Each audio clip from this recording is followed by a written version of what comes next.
pagi. Senang rasanya kita bisa bertemu lagi untuk kegiatan bimbingan kelompok kita hari ini. Jadi untuk hari ini kita akan berdiskusi tentang hal yang sering dialami oleh banyak orang, yaitu tidak energi bekerja.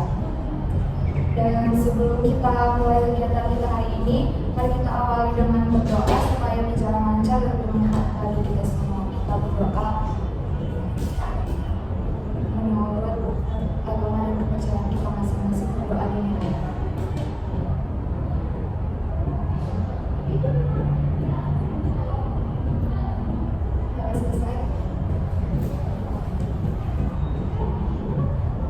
Jadi pertama saya akan menjelaskan pengertian dari bimbingan kelompok. Nah, bimbingan kelompok atau BKP adalah kegiatan bersama yang bertujuan membantu kita memahami diri dan lingkungan serta menemukan cara terbaik dalam menghadapi masalah. Jadi kita akan berbagi pengalaman, belajar dari satu sama lain dan mencari solusi bersama. Lalu yang berikutnya ada tujuan dari bimbingan kelompok. Nah, tujuan kegiatan kita hari ini adalah memahami penyebab tidak energi bekerja, dampaknya serta mencari solusi. Lalu yang berikutnya ada cara pelaksanaan. Nah, di dalam kegiatan BKP kita kali ini semua boleh berbicara dan berpendapat. Jadi silakan angkat tangan kalau misalnya teman-teman ingin bicara, dan teman-teman tidak ada pendapat yang salah dan kita tidak boleh saling menyalahkan. Nah, jadi topik kita hari ini tidak energi bekerja, dan ini bisa dialami oleh siapa aja. Nah, jadi saya mau bertanya dari teman-teman, apa faktor penyebab dari tidak energi bekerja? Itu pada Rizky ya. Nah, menurut saya mungkin salah satu faktor penyebab dari tidak energi saat bekerja itu mungkin bisa dari kondisi mental yang tertekan, terus juga stres, cemas, terus dia juga nggak ada motivasi sih. Baik, ada faktor penyebab dari tidak energi bekerja itu menurut saya kurangnya aktivitas fisik yang membuat tubuh cepat lelah dan lesu. Kalau menurut saya sih faktor penyebab tidak energi bekerja itu karena beban kerjanya itu berlebihan, tapi nggak dibagi dengan pematuran waktu yang lain, jadi kayak dia merasa berlebihan aja, burnout aja gitu. Menurut saya faktor penyebabnya itu kayak asupan gizi yang tidak seimbang ya, karena kan kalau kita melakukan aktivitas yang berat harus mempunyai gizi juga. Faktor penyebabnya itu menurut saya itu adalah kurang tidur dan istirahat sehingga tubuh itu tidak sempat memulihkan energi. Teman-teman dapat saya simpulkan bahwa tidak energi dalam bekerja ini penting disebabkan oleh keseimbangan dari hidup yang terganggu baik secara fisik maupun mental. Kombinasi antara kurang istirahat, pola makan tidak sehat, dan stres membuat energi turun. Baik, yang selanjutnya, menurut teman-teman apa dampak dari tidak energi bekerja?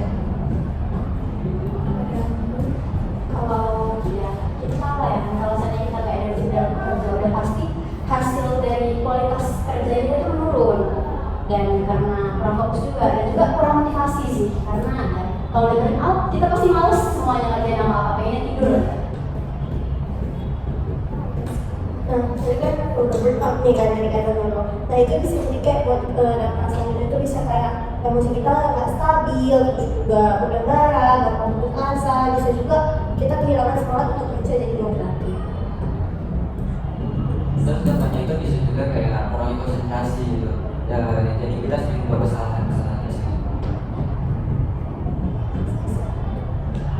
Dampaknya itu menurut saya itu produktivitas dari diri kita itu menurun karena pekerjaan yang dikerjakan itu menjadi lambat dan tidak maksimal. Kalau dampaknya menurut saya itu menurunnya kepercayaan diri akibat merasa tidak mampu bekerja secara optimal. Baik, terima kasih buat pendapat teman-teman semua, dan dapat saya simpulkan dampak dari tidak energi bekerja ini terlihat pada penurunan kinerja dan kesehatan mental yang akhirnya mempengaruhi hubungan dengan rekan kerja dan kepercayaan diri dalam menjalankan tanggung jawab. Nah, untuk yang selanjutnya saya mau mendengarkan solusi dari teman-teman. Solusinya yang bisa saya dapat yaitu mengelola stres melalui relaksasi, doa atau berbicara dengan orang yang dipercaya. Kalau jadi kita berolahraga, maka beberapa beban stres atau pikiran kita itu kayak jadi lebih rileks dan lebih terbuka gitu. Jadi lebih berkurang stresnya gitu sih.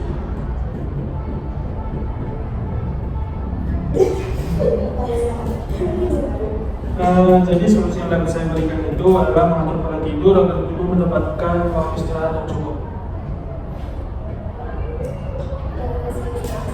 Nah, kalau solusi dari saya tadi kan saat dalam mengatur pola tidur, kalau saya itu mengatur waktu dan juga beban kerja dengan membuat jadwal prioritas mana yang penting dan mana yang bisa nanti.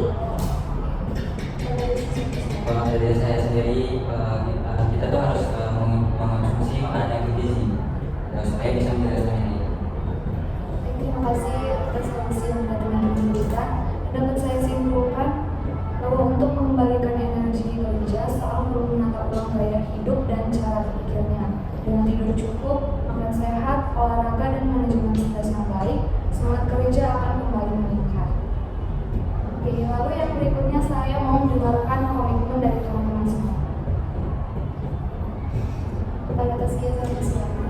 Saya berkomitmen akan berpikir positif dan juga menjaga motivasi kerja saya setiap hari.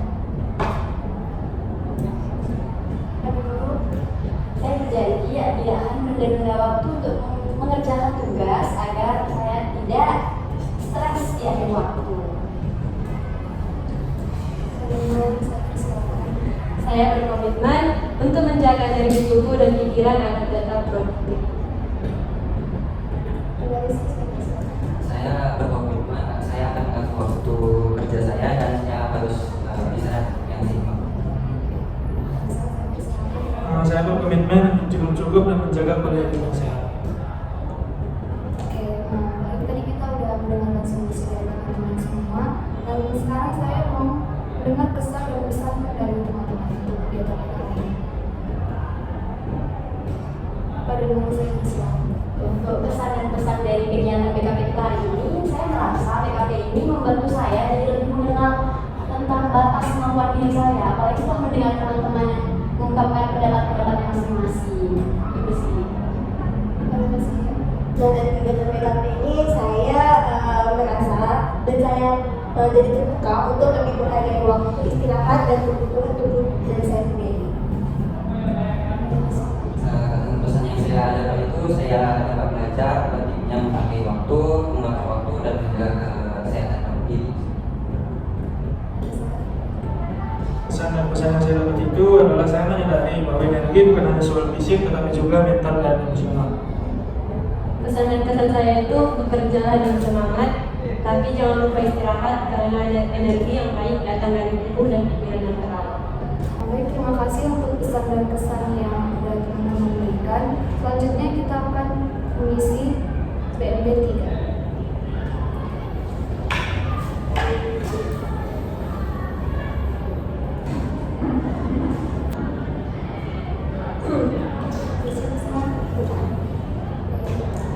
Baiklah, berakhirlah kegiatan pembimbingan kelompok kita hari ini. Semoga apa yang kita bahas hari ini bisa bermanfaat bagi kehidupan kita. Dan kita akhiri dengan berdoa. Kita berdoa menurut kepercayaan kita masing-masing.